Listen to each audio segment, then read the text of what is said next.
Hello, my name is Pyrros Serres, and I'm a workers' compensation attorney here in the state of New York.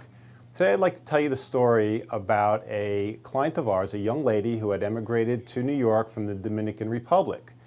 To her credit, she had put herself through school, she went on to college, and got a job at a national chain of cosmetic stores, a retail outlet that sells merchandise throughout the country. Well, unfortunately, on a particular day while lifting a box of heavy merchandise, this young lady sustained a very bad injury to her back. And it put her out of work and really effectively sidetracked her career aspirations for a long time. Well, we filed the workers' compensation claim on her behalf, thinking that the employer would just accept the claim and she would obtain her benefits, which we felt she was rightly due. Well, as it turns out, the insurance company, based on misinformation from the employer, was actually denying her claim, saying that her injuries were not work-related, that they were related to a motor vehicle accident that our client sustained while in the Dominican Republic.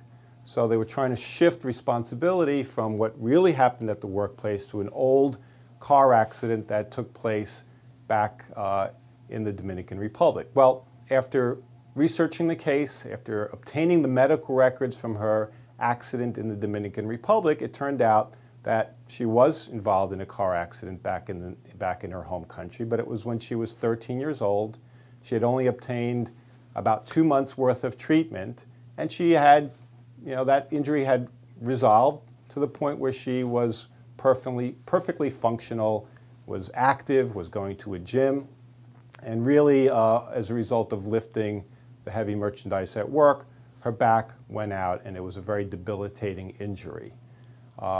We were able to not only obtain the medical records from the Dominican Republic, we had them reviewed by one of our medical experts, and we took extensive testimony not only of our client, of her spouse and her friends who talked about her daily activities and what they were like leading up to her accident, and also during cross-examination of the employer witnesses, we were able to show that what they were talking about was really hearsay, and it was really just an attempt to, unfortunately, frustrate my client's rights under the law because of personal issues, not really what was important to the case, which was whether my client was injured while working and whether she was entitled to benefits under the law. Why am I telling you this story? Well, you may find yourself in a similar situation with your case or with your claim. If you do, pick up the phone, give me a call. My name is Pyrros Serres. I can be reached at 718-626-7730, and I thank you for listening today.